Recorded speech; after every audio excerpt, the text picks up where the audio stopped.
Two people walked into a hospital seeking help. They signed admission papers, received a room, and thanked the doctors. 3 years later, they were still there. Not as patients, not as employees. The hospital called it medical research.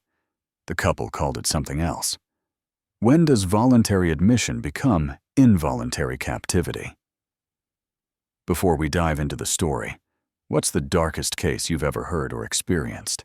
Write it in the comments. Let's compare notes. Also, tell us where you're watching from today and what time is it right now. We're building a community of truth seekers who aren't afraid of the dark. Now, let's continue with the story. The medical amphitheater at Pennsylvania Hospital filled with physicians long before the scheduled demonstration began. By 9 o'clock on that March morning in 1867, every wooden bench held a spectator, and late arrivals crowded the standing galleries along the curved walls. They came from medical colleges across Philadelphia, from private practices in New York and Boston, from teaching hospitals as far as Baltimore. The printed notice had promised an extraordinary presentation on constitutional extremes, and Dr. Theodore Grisham's reputation ensured attendance. Two figures stood motionless on the central examination platform under the bright illumination of gas lamps, arranged specifically for medical observation. The man measured 42 inches from head to foot, his body proportioned perfectly, but scaled to less than half typical adult height. The woman beside him weighed approximately 600 pounds, according to hospital records, her frame straining against the reinforced examination chair that orderlies had constructed specifically for this presentation. Neither wore patient gowns. Instead, they stood in street clothing, positioned like anatomical specimens awaiting dissection. Dr. Grisham approached the platform carrying a leather case containing his measuring instruments. He was 43 years old, a graduate of Jefferson Medical College, and one of Philadelphia's most prominent physicians, specializing in what he termed constitutional pathology. His published papers on physical abnormalities had appeared in 3 major medical journals over the preceding 5 years. This demonstration represented the culmination of ongoing research into extreme variations of human form. "Gentlemen," he began, his voice carrying clearly through the amphitheater's acoustic design, "before you stand 2 remarkable cases of constitutional deviation." He gestured toward the man first. "This subject presents with proportionate dwarfism, a condition distinct from skeletal dysplasia or growth hormone deficiency, terms we do not yet possess, but which future medicine may illuminate." The audience members leaned forward, pencils moving across notebook pages.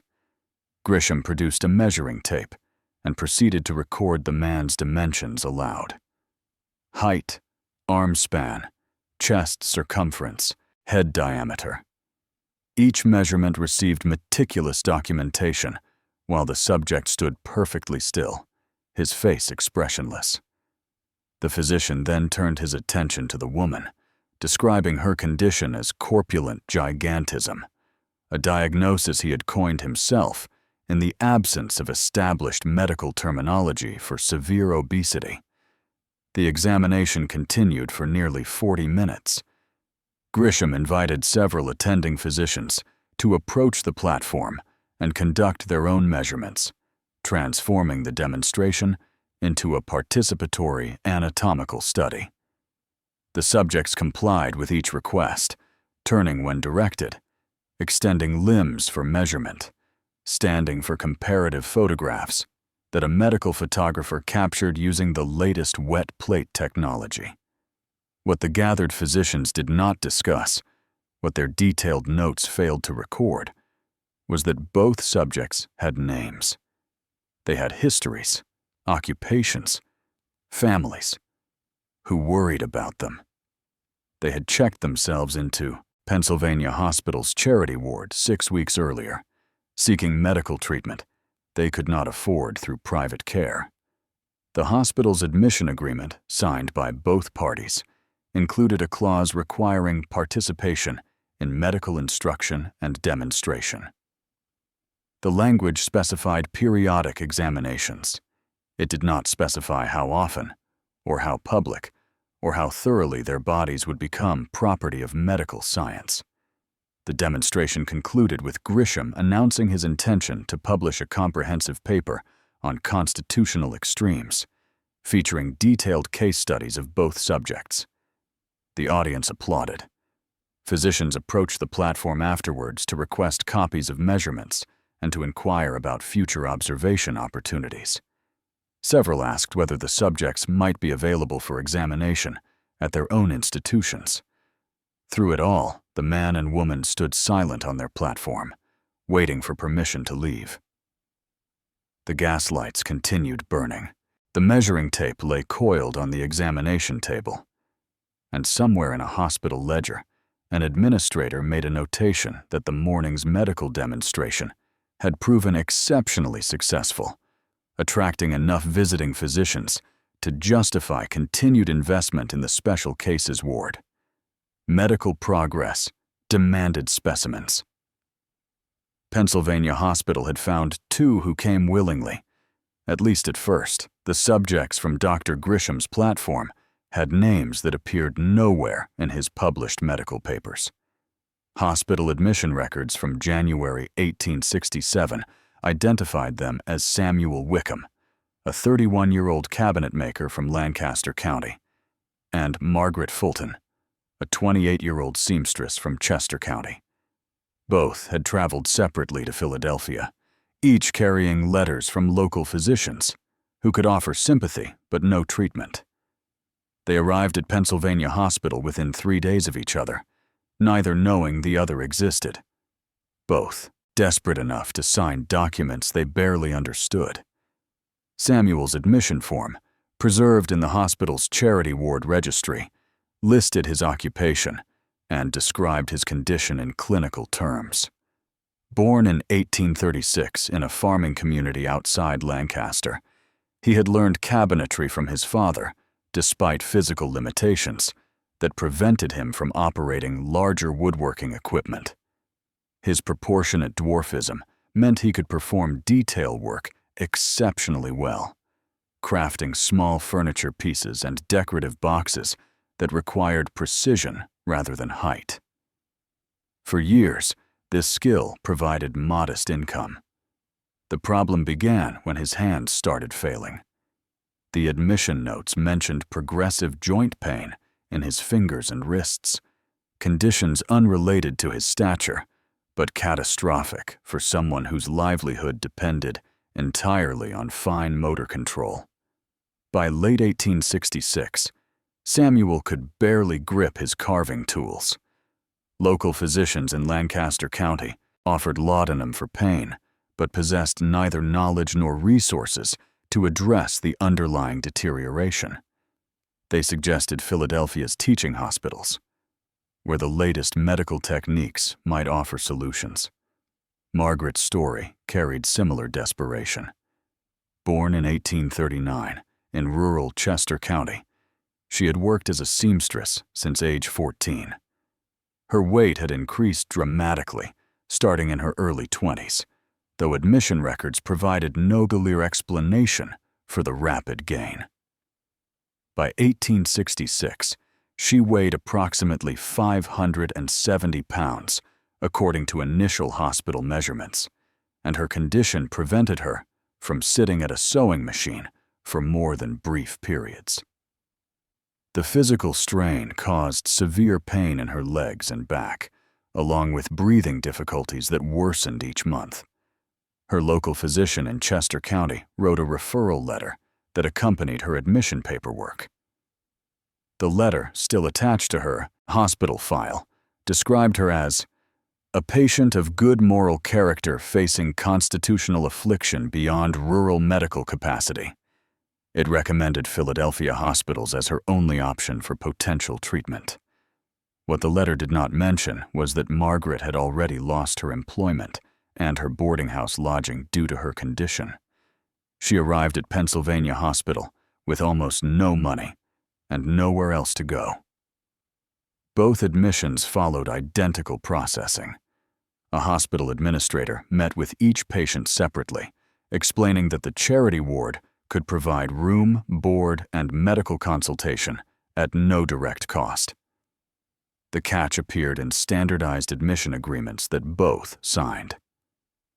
The documents, written in dense legal language, specified that charity patients consented to participate in medical instruction and scientific observation as deemed appropriate by attending physicians.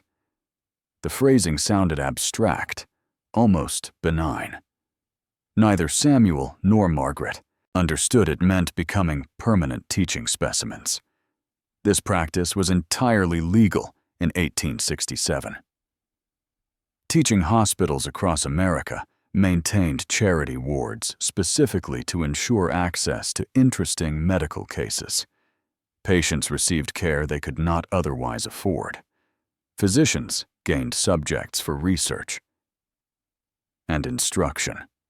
Hospital administrators saw it as a fair exchange, though the power imbalance made any notion of informed consent deeply questionable. Pennsylvania Hospital's charity ward operated with particular efficiency. Administrators maintained detailed registries of every admitted patient, cataloging their conditions, backgrounds, and potential value for medical demonstration. A notation in Samuel's file, added 3 days after his admission, read, "Proportionate dwarfism, excellent demonstration subject, recommend retention for extended observation." Margaret's file contained similar language: extreme corpulence, rare severity, high value for ASA, constitutional research. Neither patient saw these notations. Neither understood that their admission transformed them from people seeking help into permanent institutional property. The hospital provided treatment, though records suggest this consisted mainly of pain management and periodic examinations rather than any genuine attempt at cure. What the hospital demanded in return was unlimited access to their bodies for measurement, photography, and public demonstration to visiting physicians. By the time Samuel and Margaret stood on Dr. Grisham's examination platform in March, they had been hospital residents for approximately 6 weeks. They lived in a dedicated section of the charity ward, took meals in a common area, and spent most days waiting to be summoned for various medical procedures. The admission agreements they signed contained no specified end date for their stay. The contracts gave hospitals authority to determine when, if ever, a charity patient might be discharged. What had seemed like salvation in January had become something else entirely by March. 2 people with names, histories, and skills had been reduced to measurements and medical classifications. The exchange they agreed to, born from desperation and incomplete information, would define the remainder of their lives in ways neither could have anticipated when they signed those admission forms. Within 3 months of that first demonstration, Samuel and Margaret had been presented to medical audiences 17 times across Pennsylvania. Dr. Grisham's detailed notes cataloged every appearance, every measurement session, every theoretical discussion conducted while they stood silently before crowds of physicians. The medical community had discovered 2 living mysteries that 19th-century science could observe but not explain, and that fascination would define everything that followed. The medical literature of 1867 through 1869 contains multiple published papers referencing their cases. Dr. Grisham authored the most prominent, a 23-page article titled "Observations on Constitutional Extremes, 2 Cases of Remarkable Physical Deviation," that appeared in the Philadelphia Medical Journal in August of 1867. The paper included detailed measurements taken monthly comparative anatomical sketches, and extensive speculation about possible causes for both conditions. Grisham's theories reflected the medical understanding of his era, which lacked any knowledge of hormones, genetics, or endocrine function. He proposed that Samuel's proportionate dwarfism resulted from arrested constitutional development during formative years, possibly linked to nutritional deficiency or maternal influence during gestation.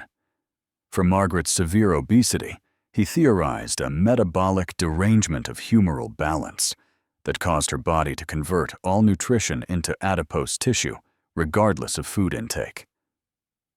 These explanations sound primitive to modern understanding, but they represented serious scientific inquiry given the knowledge available in the 1860s. Other physicians published competing theories. Dr. Edmund Hartley at Jefferson Medical College argued that both cases demonstrated hereditary constitutional weakness passed through family lines. His paper, published in October 1867, suggested examining their parents and siblings to trace patterns of physical abnormality. Dr. Hartley never actually examined any of Samuel or Margaret's relatives, but his theoretical framework gained support among physicians who favored hereditary explanations for all medical conditions. The Pennsylvania Medical Society scheduled Samuel and Margaret for its quarterly meeting in June of 1867. More than 140 physicians attended specifically to observe them. The presentation lasted nearly 3 hours, with multiple doctors conducting examinations, taking measurements, and debating various diagnostic theories while the subjects waited on stage. Meeting minutes recorded extensive discussion about whether their conditions represented related phenomena or entirely separate constitutional failures. This pattern repeated throughout 1867 and into 1868. The New York Academy of Medicine invited them for presentation in September. The Baltimore College of Physicians requested their appearance in November. Each event followed the same structure: formal introduction, detailed measurement and examination, theoretical discussion among attending physicians, questions from the audience directed at the presenting doctor rather than the subjects themselves. Medical illustrators produced detailed anatomical sketches during these presentations. At least 8 different artists created drawings of Samuel and Margaret between 1867 and 1869. These illustrations appeared in medical textbooks, journal articles, and teaching materials distributed to medical colleges across the eastern United States. The drawings emphasized their physical proportions, often exaggerating distinctive features for educational clarity. Neither Samuel nor Margaret received compensation for these images or had any control over their distribution.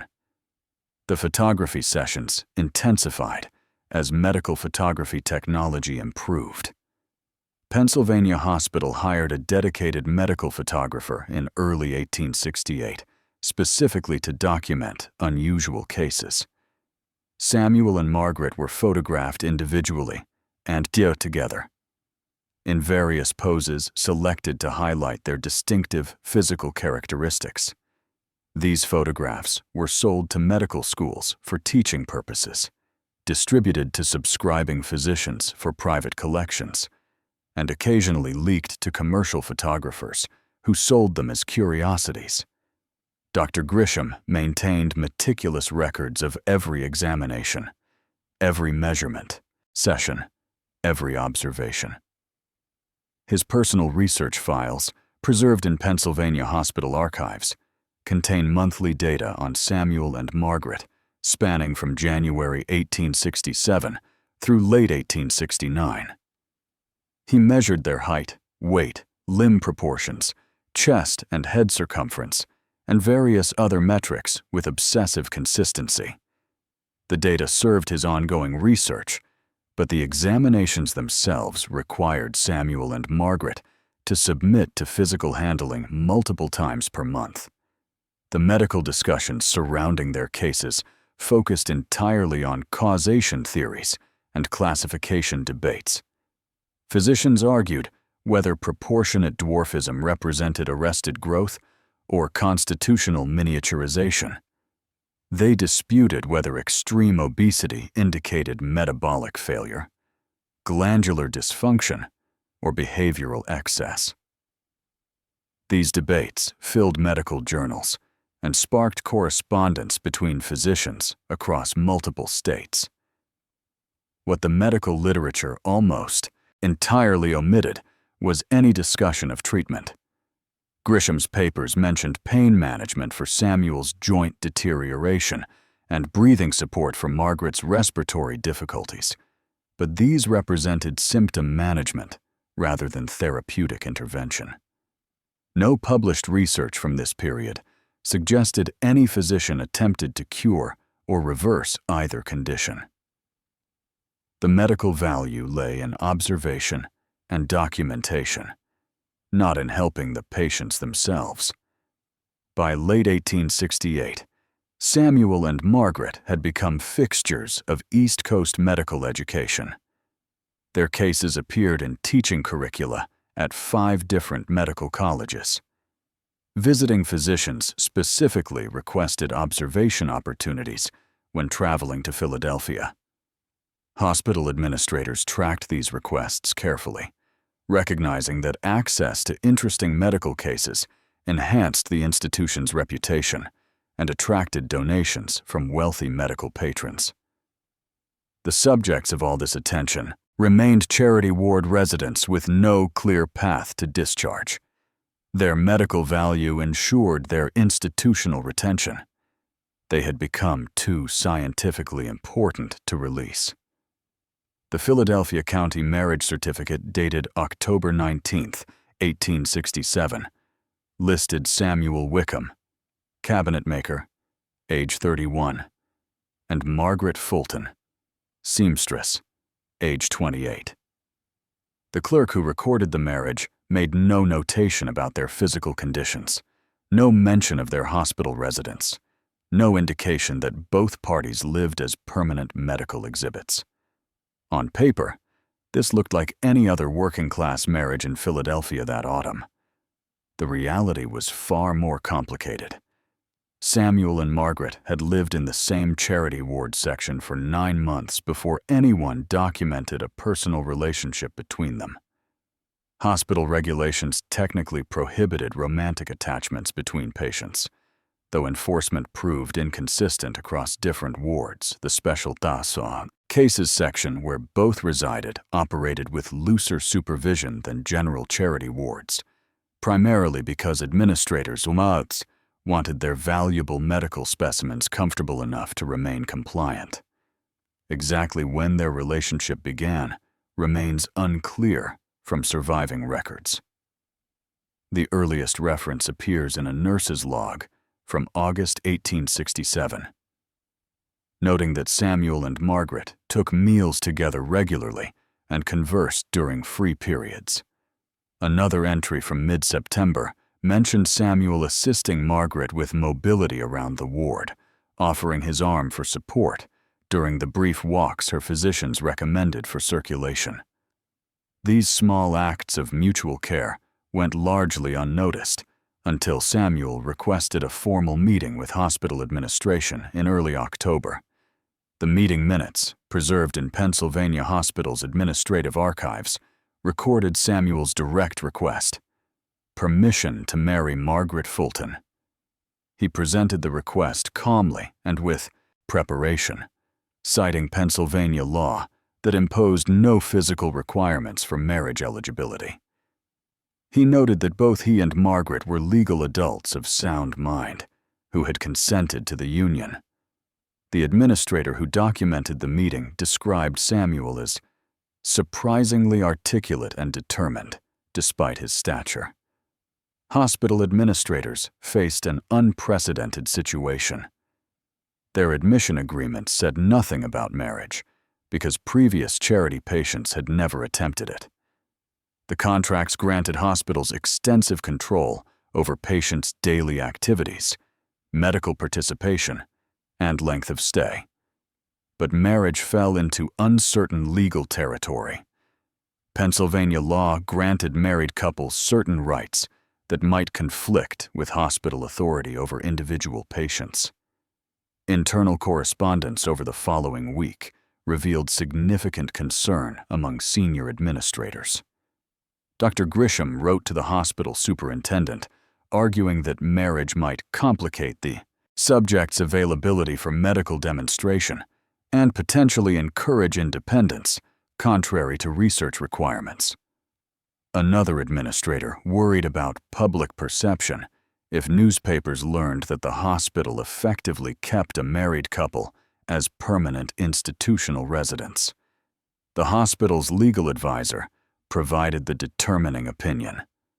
Pennsylvania Hospital could not legally prevent two adult patients from marrying. Any attempt to block the marriage might expose the institution to legal challenge regarding patient rights and unlawful detention. The advisor recommended allowing the marriage but restructuring ward arrangements to maintain medical access.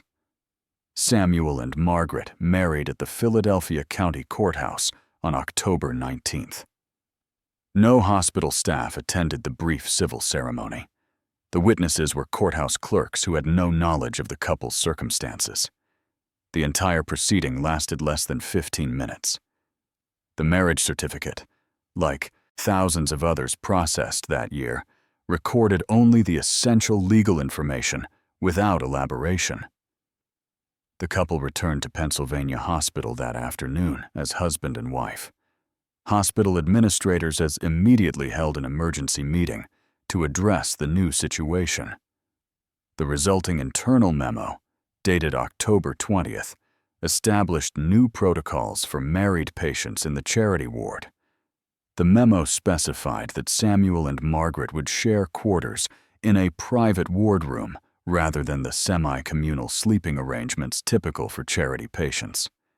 This privacy came with explicit conditions. Both must continue participating in all scheduled medical demonstrations, examinations, and research activities without restriction. The memo also addressed financial implications. Married patients could theoretically claim joint property rights and potentially challenge hospital authority over their persons. To prevent this, administrators required Samuel and Margaret to sign an addendum to their original admission agreements.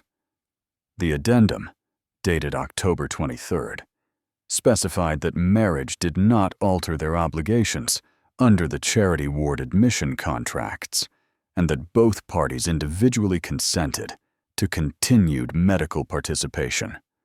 Samuel signed the addendum. Margaret signed it. Neither had meaningful alternatives. Refusing would likely result in immediate discharge from the hospital with no resources, no housing, and no access to even the limited medical care they currently received. The marriage gave them a small measure of autonomy and dignity, but the hospital's control remained absolute. Other medical institutions noticed. Correspondence between hospital administrators reveals that colleagues from New York and Baltimore inquired about handling married charity patients. Some physicians expressed concern that allowing marriage might encourage other long-term patients to assert similar rights. One particularly blunt letter from a Boston hospital administrator warned that permitting specimens to form domestic attachments complicates their scientific utility. For Samuel and Margaret, the marriage represented something hospitals and physicians could not fully quantify or control. They had created a bond that existed separately from medical documentation. They had asserted their humanity in the only way available to them. The marriage certificate proved they were people, not just measurements and case studies, even if the institution treating them as specimens refused to acknowledge the distinction. Nursing logs from Pennsylvania Hospital's charity ward documented Samuel and Margaret's existence with the same clinical precision applied to their medical measurements. Each entry recorded wake times, meal consumption, physical activities, and visitor interactions. The logs transformed ordinary human experiences into data points, reducing a married couple's daily life to columns of observations that served institutional record-keeping rather than patient care. The couple's shared wardroom measured approximately 12 feet by 14 feet, larger than typical charity ward accommodations, but still institutional in every detail. 2 narrow beds, later pushed together after their marriage, a single window facing the hospital's interior courtyard, a washstand, chamber pot, and small table for meals. The furniture had been reinforced specifically for Margaret's weight. Every chair and bed frame constructed with extra support beams that served as constant reminders of her medicalized existence. Morning routines began at 6 o'clock when nurses delivered breakfast. Nursing logs recorded what Samuel and Margaret ate each day, noting portion sizes and any refused food. These notations served Dr. Grisham's ongoing research into whether dietary restriction might affect Margaret's weight, an experiment that produced no meaningful results but continued throughout their residence. Samuel's meals received less scrutiny, though nurses noted when joint pain in his hands prevented him from cutting food without assistance. The hours between breakfast and midday examinations offered the closest thing to normalcy they experienced. Samuel sometimes attempted small woodworking projects using tools borrowed from hospital maintenance staff. His deteriorating joints limited what he could accomplish, but the work gave him purpose beyond serving as a medical exhibit. Margaret sewed when her breathing allowed it, though she could only work in short intervals before fatigue overwhelmed her. Hospital records show they occasionally sold these small handcrafted items to sympathetic staff members, earning modest amounts that purchased small comforts like better soap or writing paper. Medical examinations occurred at unpredictable intervals, sometimes daily, sometimes with several days between sessions. Nursing logs documented each summons, recording the time Samuel and Margaret were collected from their room, and how long they remained in examination areas. The couple developed a strategy of quiet cooperation, answering questions when asked, complying with measurement procedures, remaining motionless during photography sessions. Resistance would have accomplished nothing except making their situation more difficult. The examinations themselves varied in invasiveness and duration. Routine measurements took perhaps 20 minutes. Detailed anatomical examinations conducted for visiting physicians might last 2 hours or more. Photography sessions required absolute stillness, while wet plate exposure times stretched to several minutes per image. Each procedure reinforced their status as specimens rather than people, though both had learned to endure these experiences with minimal visible distress. Afternoons, when no demonstrations were scheduled, allowed Samuel and Margaret brief periods in the hospital's interior courtyard. Nursing logs meticulously documented these excursions, noting duration, weather conditions, and any observed difficulties. Margaret's mobility limitations meant she could walk only short distances before needing to rest. Samuel accompanied her, offering physical support and companionship during these brief escapes from their room. Evening meals arrived at 5 o'clock, again recorded in nursing logs, with the same attention to dietary detail. The food was institutional, but adequate. Better than what many working-class Philadelphians ate regularly. This fact appeared repeatedly in hospital correspondence defending the charity ward program. Administrators argued they provided superior nutrition and housing compared to what Samuel and Margaret could afford independently, framing permanent institutional residence as benevolent care rather than exploitative detention. The couple spent evenings in their room with little to occupy their time. Hospital rules prohibited charity patients from receiving regular visitors, limiting their contact with the outside world.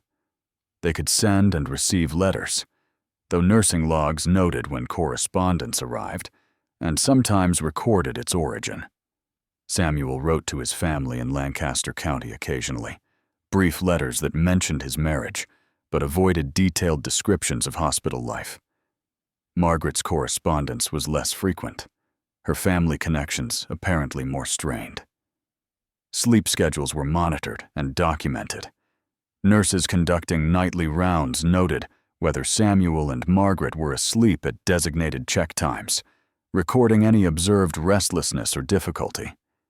These observations fed into medical research about how physical conditions affected sleep patterns, though the institutional environment itself likely contributed more to sleep disruption than any constitutional factors. The nursing logs reveal an existence stripped of spontaneity and privacy. Every meal documented, every movement recorded, every departure from routine noted for medical review. Samuel and Margaret lived under constant observation, their bodies and behaviors continuously analyzed for research value.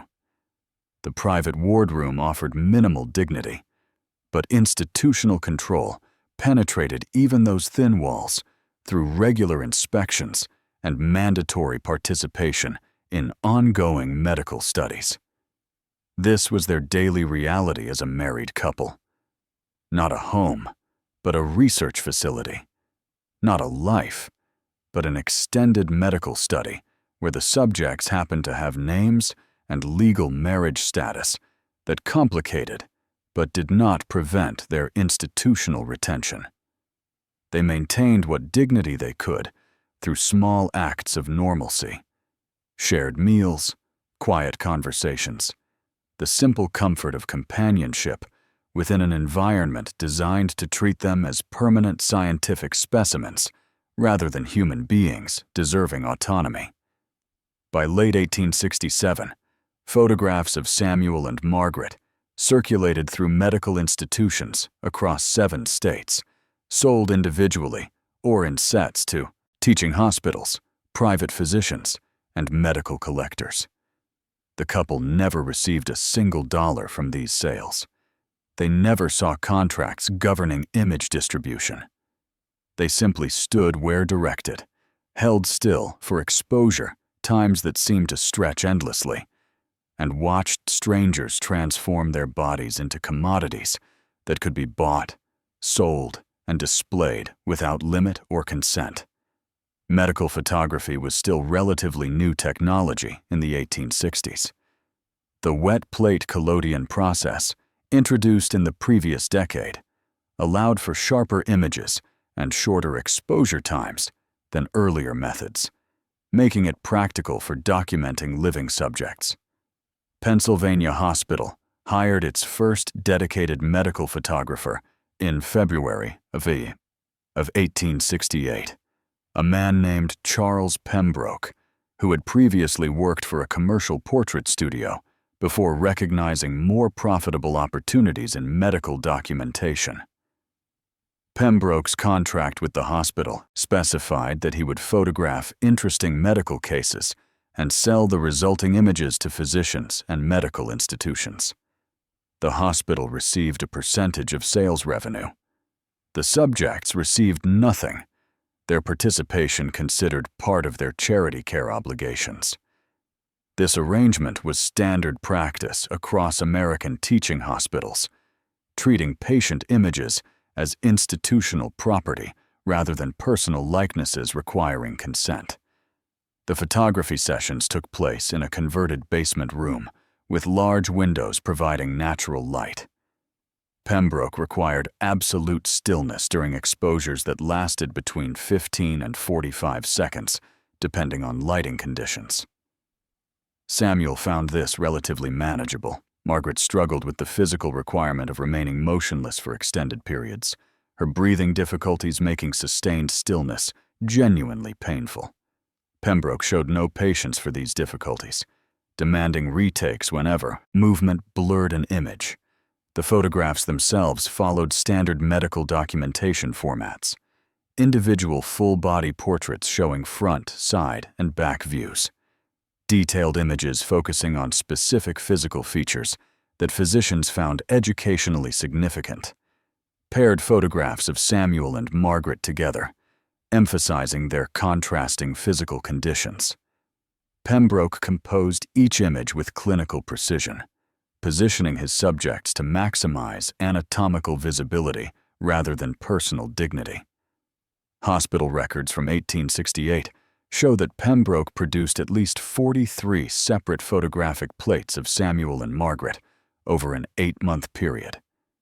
Each plate could generate multiple prints, which were then sold individually or as educational sets. A complete set of their images, containing 12 different photographs, sold for $3 to medical schools and $2 to individual physicians. Teaching hospitals, from Boston to Richmond, purchased these sets for anatomy instruction. The financial success of these medical photographs created unintended consequences. Commercial photographers recognized public fascination with physical abnormalities and sought access to unusual subjects for their own profit. Throughout 1868 and into 1869, Pennsylvania Hospital received multiple inquiries from commercial studios offering substantial payments for permission to photograph Samuel and Margaret. Hospital administrators consistently refused these commercial requests, not from ethical concern, but from financial calculation. Maintaining exclusive medical control over Samuel and Margaret protected the hospital's revenue from legitimate medical photograph sales. Allowing commercial photography would flood the market with competing images and reduce the perceived scientific value of the hospital's documentation. This protective stance failed to prevent commercial exploitation. By mid-1869, photographs of Samuel and Margaret appeared in commercial catalogs alongside other medical curiosities, distributed by studios that had never directly photographed them. The images were copies of copies, medical photographs sold or leaked from hospital collections, then reproduced without authorization for commercial profit. Neither the hospital nor the subjects could control this secondary distribution. One advertisement preserved in Philadelphia newspaper archives from August 1869 offered remarkable photographs of nature's extremes, including the proportionate dwarf and the corpulent woman of Pennsylvania Hospital. The advertisement listed prices and promised discreet delivery. Similar advertisements appeared in newspapers across the eastern states, each using Samuel and Margaret's images to attract customers fascinated by human abnormality.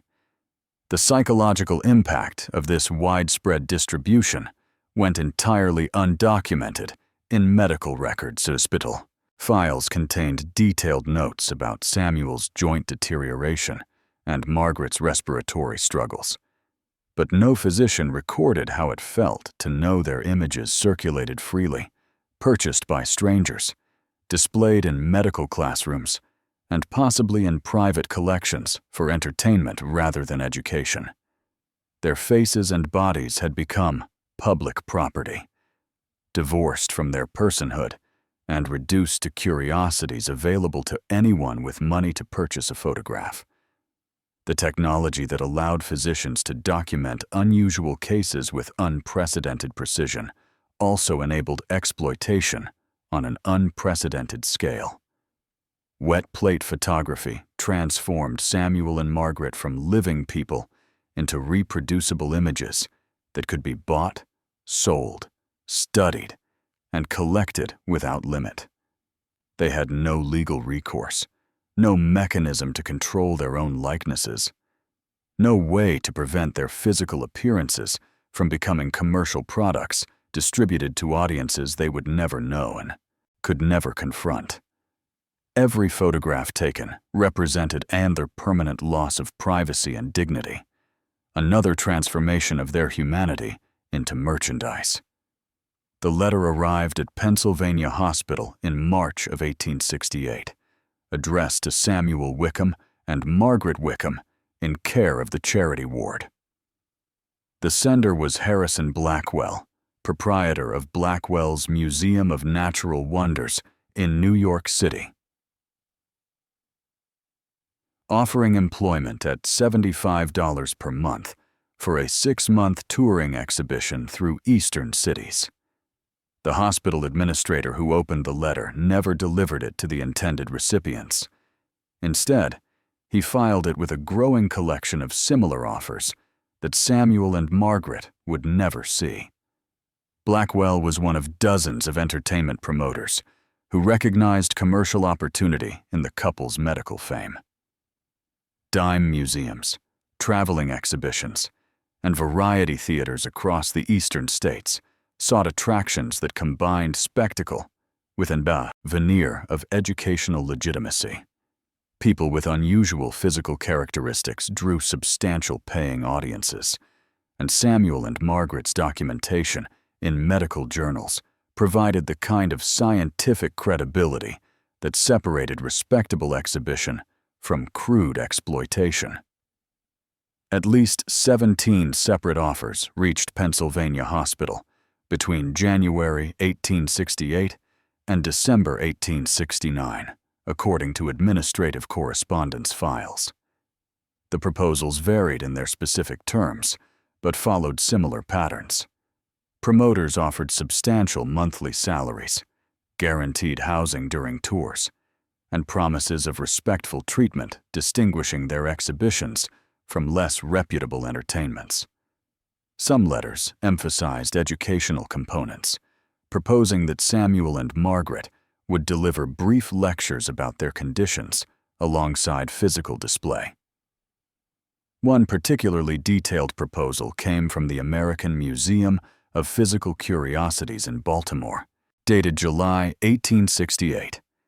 The letter, written on official business stationery, offered $100 per month, combined salary, private accommodations during a 12-month tour of major cities, and contractual guarantees limiting daily exhibition hours.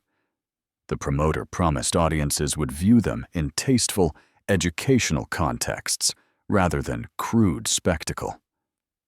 The proposal concluded by noting that such employment would provide financial independence and dignity impossible within institutional medical settings. The irony was that entertainment exhibition and medical demonstration differed primarily in explicit acknowledgement of commercial motivation rather than actual treatment of subjects. Both reduced Samuel and Margaret to displays for paying or professional audiences. Both required them to stand motionless while strangers examined their bodies. Both denied them fundamental autonomy over their own persons. The distinction between respectable medical research and exploitative entertainment was far thinner than either industry cared to admit. Hospital administrators recognized this uncomfortable similarity, which explains their consistent refusal of commercial offers. Internal memos from 1868 reveal their reasoning. Allowing Samuel and Margaret to accept entertainment employment would expose the hospital to criticism that its own medical demonstrations constituted exploitation disguised as research. Better to maintain strict institutional control and frame their retention as protective rather than exploitative. Dr. Grisham articulated this position explicitly in a letter to a colleague dated August 18, 1868. He wrote that, "Permitting our subjects to enter public exhibition would degrade the scientific dignity of our research and suggest equivalence between medical inquiry and common showmanship." The letter continued by asserting that hospital retention protected Samuel and Margaret from degradation that would certainly follow commercial exploitation. This protective framing ignored that Samuel and Margaret had no say in either arrangement. They never saw the entertainment offers. Hospital policy prevented them from receiving correspondence that might encourage independence. Administrators intercepted all such letters, filed them in administrative records, and continued presenting Samuel and Margaret to medical audiences under the assumption that scientific purpose justified involuntary permanent exhibition. Some promoters attempted direct contact. Evidence suggests at least 3 entertainment entrepreneurs visited Pennsylvania Hospital, claiming to be physicians interested in examination opportunities, then attempting to speak privately with Samuel or Margaret about commercial employment. Hospital staff identified and ejected these individuals, reinforcing institutional control through physical barriers when policy alone proved insufficient. The financial contrast between medical and commercial exhibition was stark. Pennsylvania Hospital provided Samuel and Margaret with room, board, and minimal medical care, but no salary or compensation for their participation in demonstrations that generated institutional revenue and enhanced professional reputations. Entertainment promoters offered substantial monthly payments, housing, and at least theoretical mobility. Yet the couple had no legal standing to accept commercial offers, while committed to charity ward agreements that gave hospitals authority to prevent their departure. One fascinating letter from November 1868, written by a theater owner in Richmond, explicitly acknowledged this power imbalance. The promoter addressed his offer to hospital administrators rather than to Samuel and Margaret directly, proposing a revenue-sharing arrangement where the hospital would receive percentage of exhibition profits in exchange for releasing the couple for a limited tour. This represented entertainment industry recognition that hospitals effectively owned their charity patients regardless of nominal free person status. The hospital declined. Administrative response, dated November 20th, stated that continued medical observation of these subjects serves scientific advancement and public health improvement that outweighs any commercial consideration. The letter concluded by asserting that Pennsylvania Hospital's mission of medical education took precedence over entertainment industry proposals. Neither industry asked Samuel and Margaret what they wanted. Neither consultation occurred because both medical and entertainment institutions operated from the assumption that people with unusual physical characteristics existed primarily to serve others' professional or commercial interests, rather than to live autonomous lives directed by their own choices and preferences. Medical records from early 1869 documented Margaret's declining health with the same meticulous precision applied to earlier measurements, but now every notation tracked deterioration rather than stability. Dr. Grisham's examination logs show weight fluctuations, increasing respiratory distress, and progressive mobility loss that made even short walks through the ward impossible without assistance. The physicians recorded everything. They treated almost nothing. Margaret's weight had reached approximately 615 pounds by February of 1869, according to hospital scales specifically reinforced to accommodate her.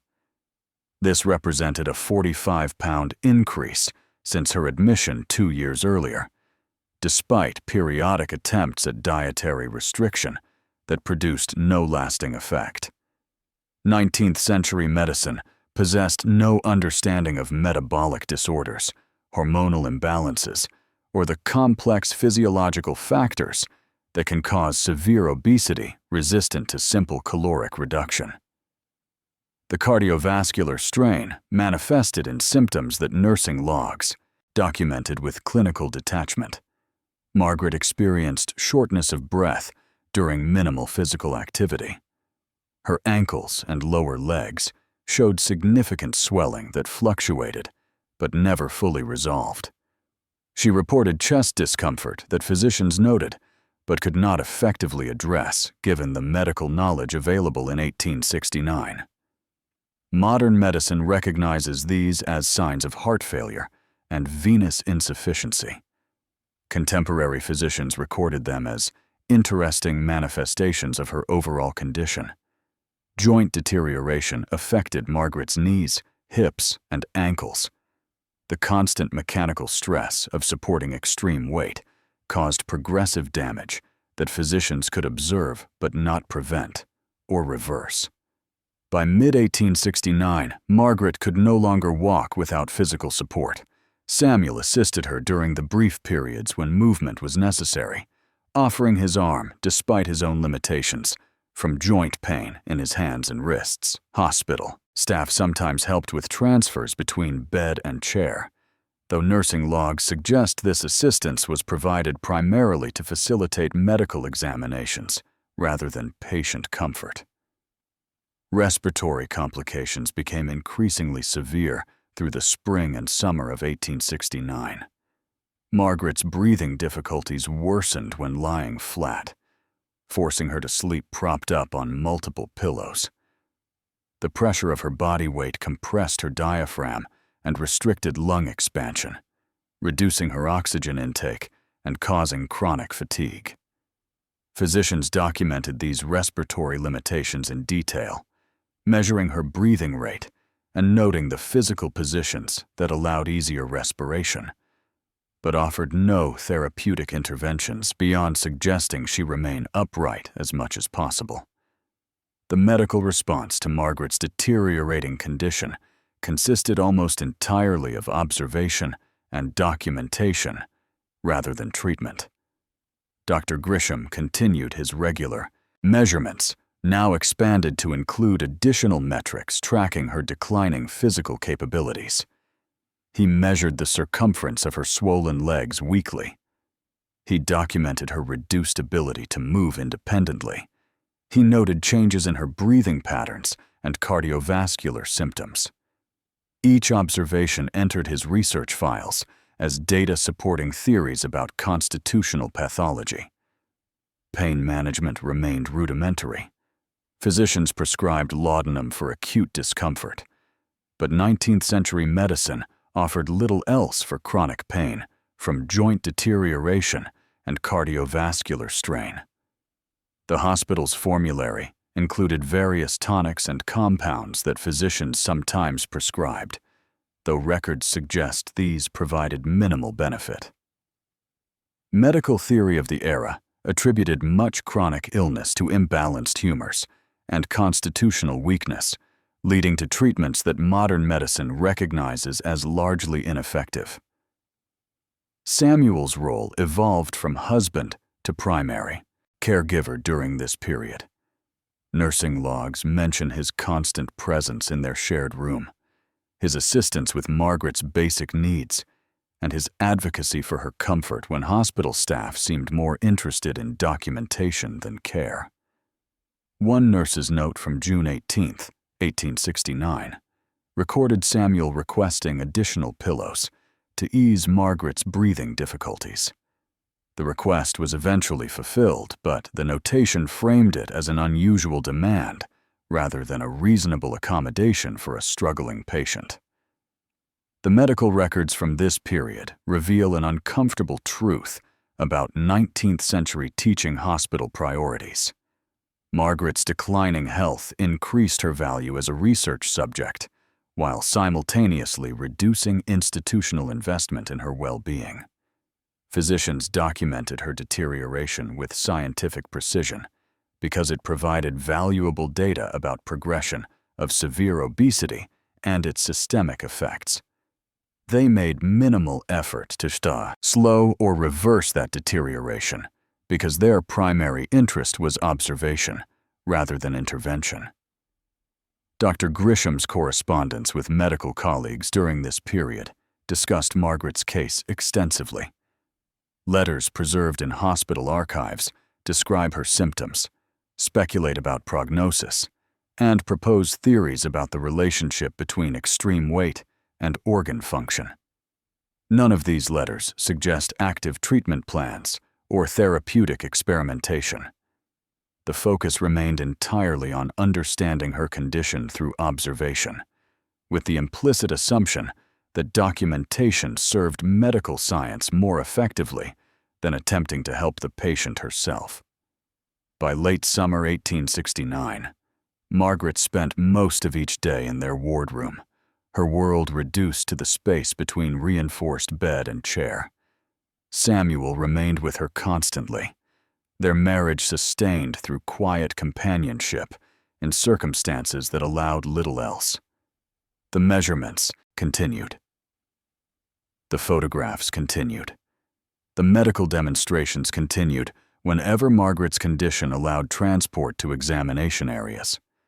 Her suffering became another data point in research that would contribute almost nothing to future medical understanding of obesity or its treatment. The letter dated September 14, 1869, written in Samuel's careful handwriting on hospital stationery, requested a meeting with Pennsylvania Hospital's Board of Administrators. The letter was formal, articulate, and impossible to dismiss as the confused petition of an uneducated patient.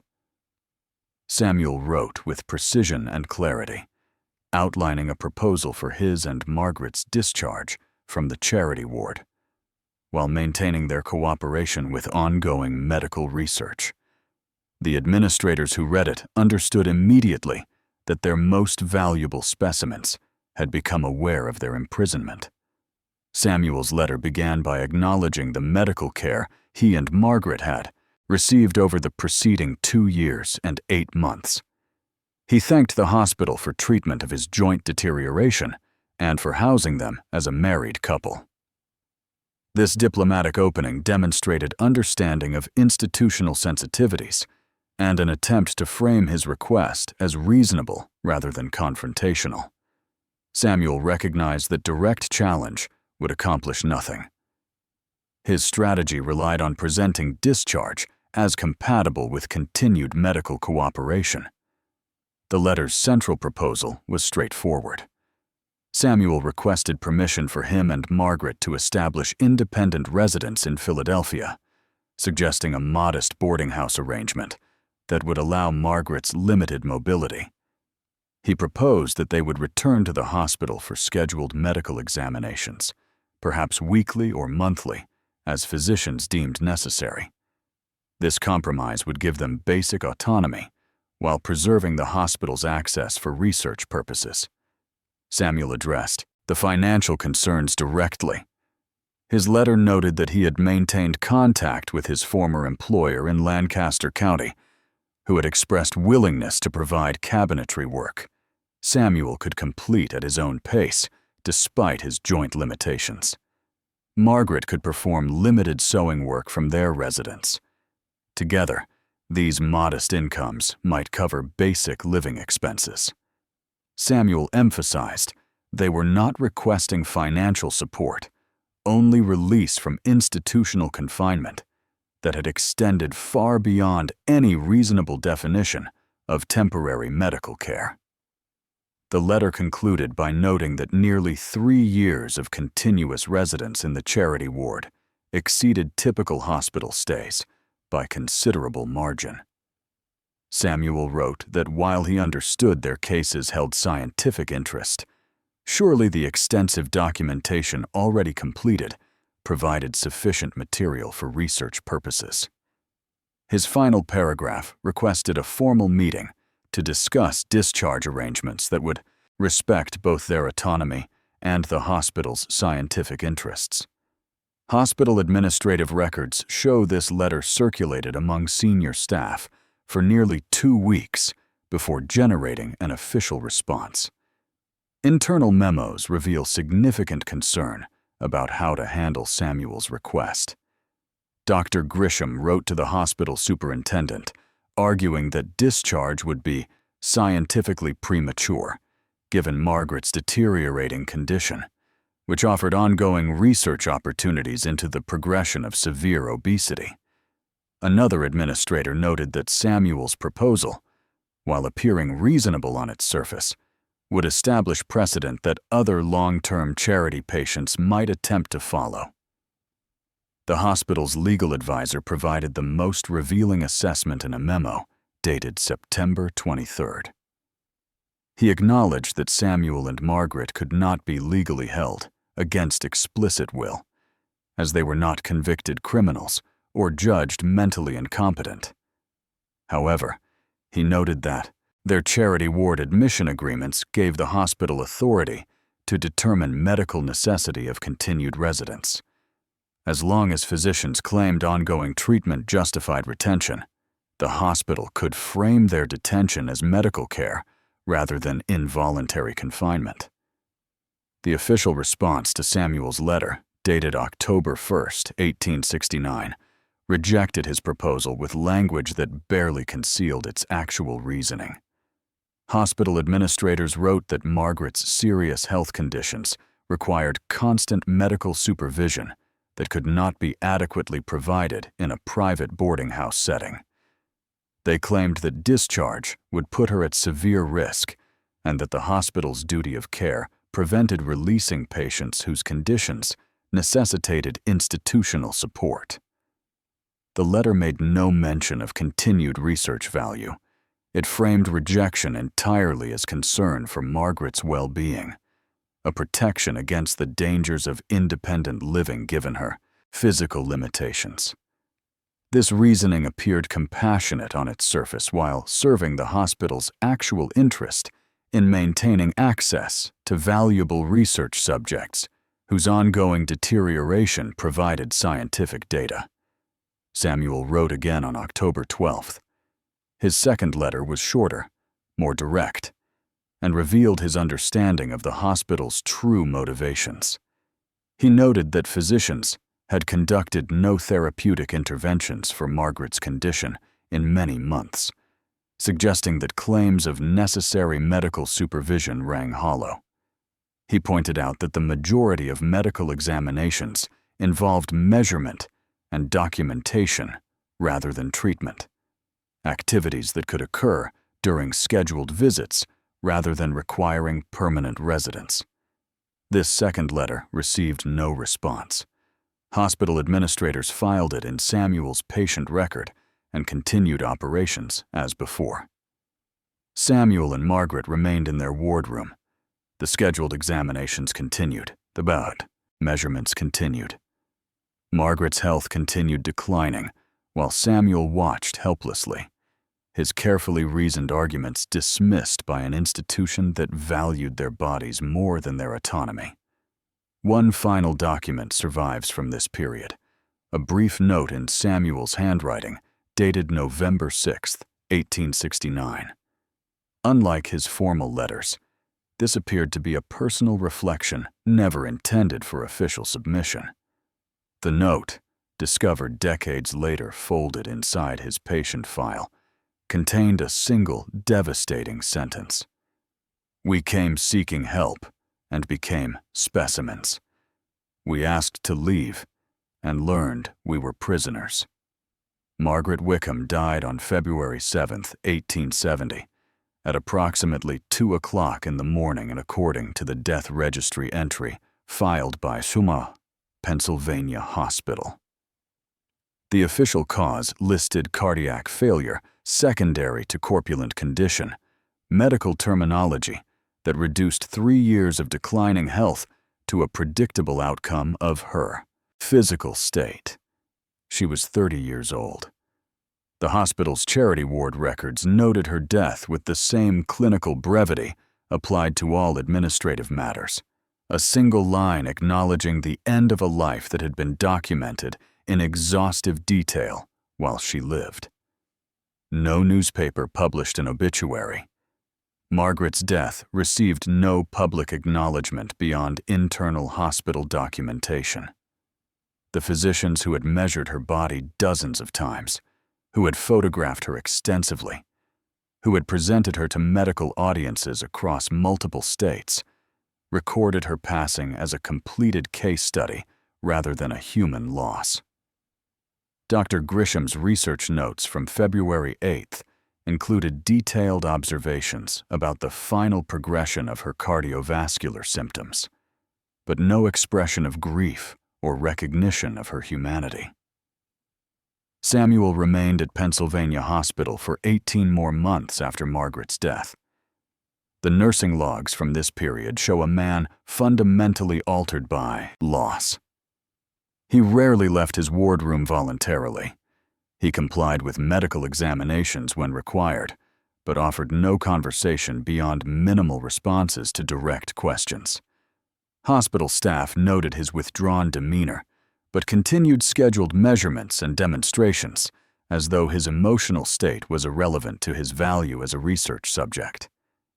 The last official mention of Samuel Wickham in Pennsylvania hospital records appears in August of 1871. A brief administrative notation indicated he had departed the hospital, though the circumstances of his leaving remain unclear. He had no documented discharge authorization, no forwarding address, no formal release from his charity ward obligations. The records simply stop mentioning him after August 23, 1871, suggesting he either left without permission or died with his passing somehow omitted from official death registries. What happened to Samuel Wickham after August 1871 remains unknown. No subsequent records in Philadelphia or Lancaster County mention his name. No death certificate has been located. He vanished from documentation as completely as though he never existed, leaving behind only the measurements and photographs that had defined his institutional existence. Perhaps he returned to Lancaster County and lived quietly beyond the reach of medical interest. Perhaps he died unrecorded, another forgotten person whose unusual appearance had once made him scientifically valuable. The archival silence offers no answers. What survives are the case files. Pennsylvania Hospital's medical archives contain extensive documentation of Samuel and Margaret's 3 years as research subjects. Measurements recorded with meticulous precision fill dozens of pages. Photographs showing every angle of their bodies remain preserved in medical collections. Dr. Grisham's theoretical papers about constitutional extremes sit in medical library archives across the eastern United States. The data persists long after the people who generated it disappeared. Modern examination of these 19th-century medical records reveals uncomfortable truths about the intersection of scientific inquiry and human dignity. Samuel and Margaret came to Pennsylvania Hospital seeking help and became permanent exhibits. They signed admission agreements under desperate circumstances, trading autonomy for care that consisted primarily of observation rather than treatment. The medical community that documented them so thoroughly contributed almost nothing to understanding or treating the conditions that brought them to the hospital in the first place. The research produced by their exhibition advanced medical knowledge barely at all.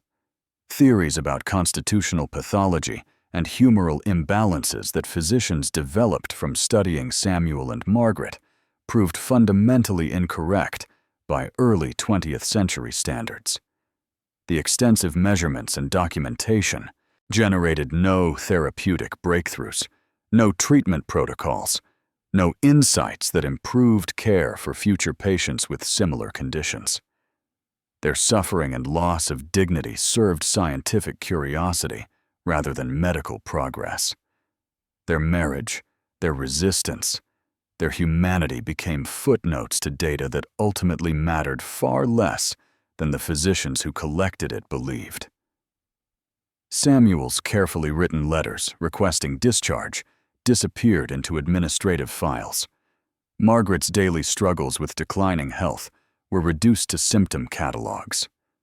Two people with names, histories, skills, and love for each other were transformed into specimens whose value lay entirely in their measurability.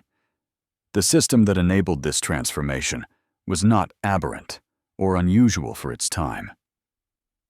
Teaching hospitals across America operated charity wards on similar principles, treating economically vulnerable patients as permanent research subjects in exchange for minimal care, medical.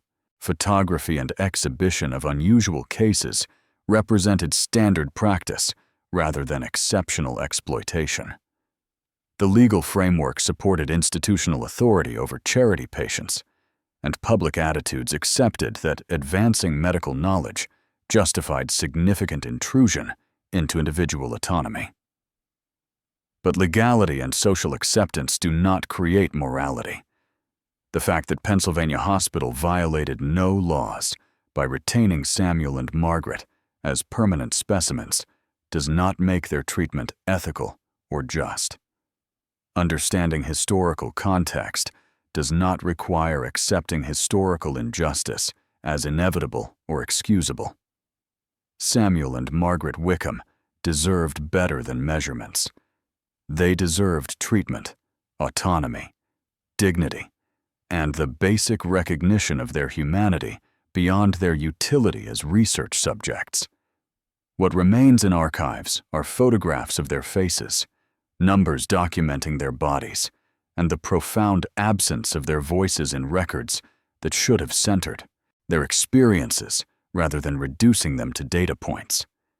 If this story disturbed you, if it made you question how medical ethics evolved and why protections for research subjects became necessary, then it served its purpose.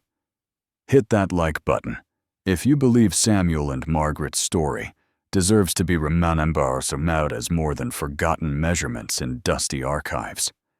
Subscribe to this channel because history's darkest truths need witnesses willing to look directly at institutional failures and recognize that progress requires acknowledging past exploitation. Drop a comment sharing your thoughts on medical ethics, historical injustice, or any similar cases you know about. These stories matter. These people mattered. Don't let their suffering remain invisible in the archives where it was buried.